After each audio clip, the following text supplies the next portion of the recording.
Hey, welcome to the show. I'm your host, Big Daddy Buzz, and my co-host. The state of the world is scary right now. That's a fact, Alfred. Crazy time. And what I have to say about it is, hey, okay, hey, go Alfred. Hey, Yeah, go me. Alfred rickrolled us. Get that negativity over there. And you stumbled upon the Grow Under the Stairs Strain Hunting Edition Part 2. Let's get into it. Yeah. We're no strangers to love. Okay. You know the rules and so do I. Oh, we earned that copyright strike. We certainly did. Everything's earned around here, boy. That's a fact. Starting with our deep water culture bucket. A little bit of a flashback to where we started this, just so we can see how far we've come along. They say you can't know where you're going unless you know where you came from. Very philosophical today, Alfred. Yeah. Being that this is our first DWC run, we did start off with a few plant deficiencies, which we've been able to correct. And I feel like we got it pretty dialed in right now. On last week's episode, we went over how we trained these plants, given the fact that we can't use any stakes in these buckets. And those are the strings that you're currently observing. But we'll talk more about that later, because coming up,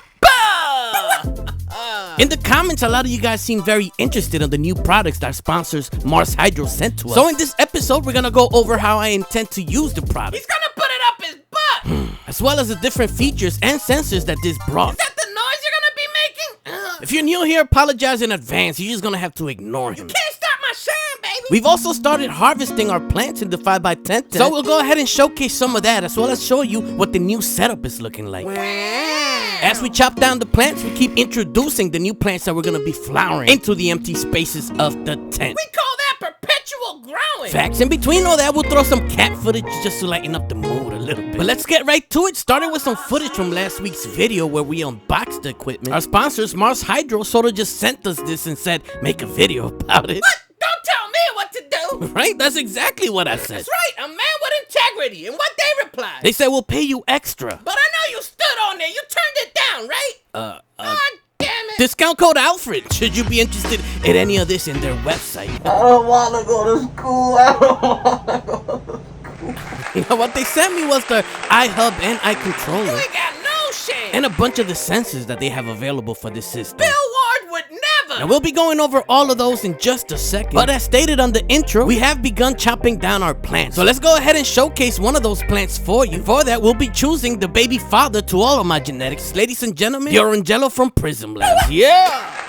A mix between the Larry OG and the ISO 8. It is the longest plant that we have running in this channel. Quick flashback to about week number 3 of flower for this plant. That ain't no week 3. Bro, go watch the videos. Everything is documented over here, bro. In dog years, maybe. Why you think I do this for? Loud orange tangerine terps makes this one of the most That ass. pleasant plants to smoke for me. And the idea was to always cross to some of the most elite cultivars that I've grown in this channel. We started that project over 2 years ago, back when we lived in New Jersey. Hold on. I gotta say, Alfred. you beautiful lady. You're beautiful. Back up, Alfred. Back up.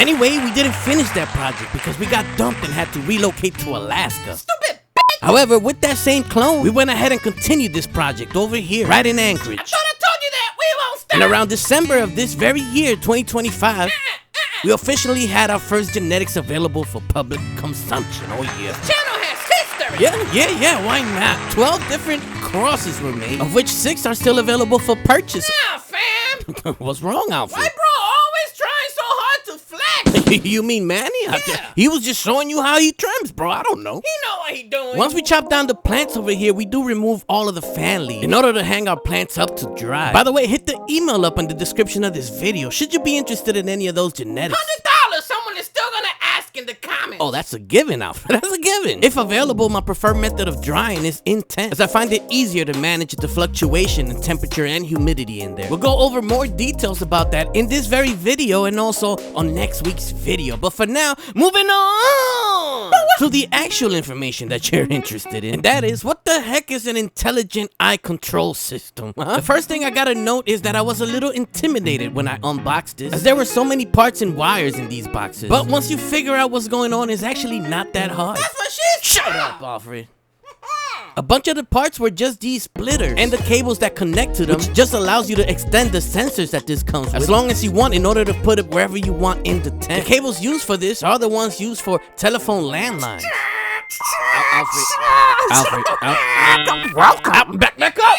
You got mail. Doggy. The new Mars Hydro equipment, including the light, fans, exhaust fans, etc., all have ports for this type of connection so that you're able to control it from the iController or the app, which we'll be checking out in just a second. Now let's go ahead and check out some of these sensors inside of the tent. First, we got the CO2 sensor, which I have hanging right in the middle of the tent, along with my temperature and humidity sensor, which I keep at the top of my plant canopy. This is also how they get the VPD measurement. Another attachment you could get for this system is the soil moisture meter. If you would've used that moisture meter on your ex, I bet she would've have dumped which you. also detects the EC in the soil, which is the electrical conductivity. And this lets you know how much dissolved nutrients are in the water in the soil. And finally, we got the one that I'm most excited about, the PAR meter. Excuse me. Better yet. What, Alfred? What? Pardon me. Stupid. This meter comes with an extendable antenna looking thing, as well as a clamp in case you want to have it fixed to your tent 100% of the time. It works every time. Of course, all the collected data is then available to you in the iController, which based on the same data that you've collected, you can then make do stuff. I know what kind of stuff. Okay, what kind of stuff? We're no strangers to love. You got me, man. You got me. Hey, don't hate. So stupid, Alfred. You could obviously set your light schedule on there and make it fancy with a little sunrise, sunset type of setting. You could set your exhaust fan, for example, to vent depending on the humidity or even the CO2 level. I just gotta tell you how I Yo, shut the f up, bro. Shut the f up. trying to make you understand. I also hooked up the power of my DWC buckets. Not that it monitors anything at the moment, but it can be used as just a power strip. My neighbor Dan actually suggested to me, Hey, Oh, Lord. tell him to make a pH and TDS meter for the water.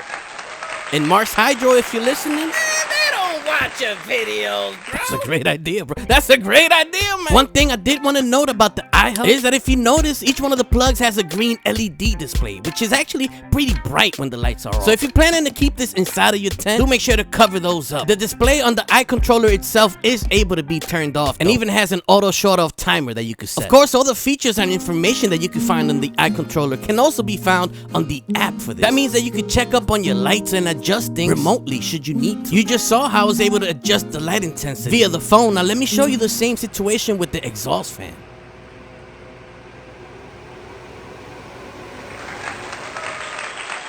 Yeah, one of the coolest things about this is that it stores information for you as well. It collects the data from the sensors you have and stores it in graph format. That way you could check day, week, month, what your plants are doing. And let me show you one example of how this has been useful to me. I noticed that my CO2 levels kept dropping once a day, but otherwise the levels are pretty high. When I checked, it coincided with the times that we opened up the garage in order to have some air exchange. So here I am opening the garage thinking we're bringing CO2 in when we're letting CO2 out. Now at first I thought the CO2 might have been coming from this heater, possibly from a pilot light, but my cousin told me that there is no pilot light in that heater. That's just stupid. But we are getting some CO2 from somewhere. So because of this app, now I know that it's better for me to keep my garage door closed instead of open.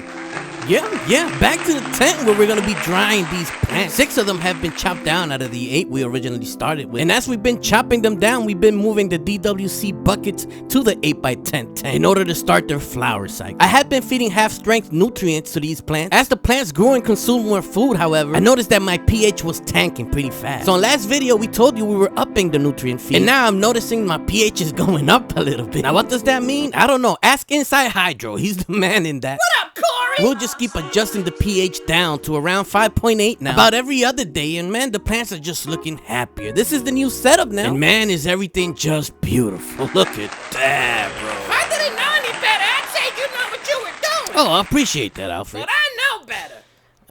Okay, some of those little sticky things starting to come off from the bucket as the plant grows, so we'll be using stronger glue next time. And for those curious about the equipment that I've been using over here, everything that I've been showing you comes to us from sponsors of the show, Mars Hydro. The light is the FCE 1200 watt. Discount code Alfred on marshydro.com saves you a little bit of money should you be interested. While this is a 5x10 tent, the light itself is rated for a 5x7 space as far as flower is concerned. And that is about the same area that I am currently occupying with my plants. As far as the 2 plants that we haven't chopped down yet, as you can see, one of them is foxtailing over there, looking all pretty and stuff. Next video, we'll be chopping those down as we move on to our genetics in the wild, baby. Chop day. This is where I feature some of the footage you sent me growing my genetics at your humble home. Let's go. This is the frozen bag orangecello cross. This came to us with some narration, so we're just gonna let it run. This is a permanent chimera orangecello cross.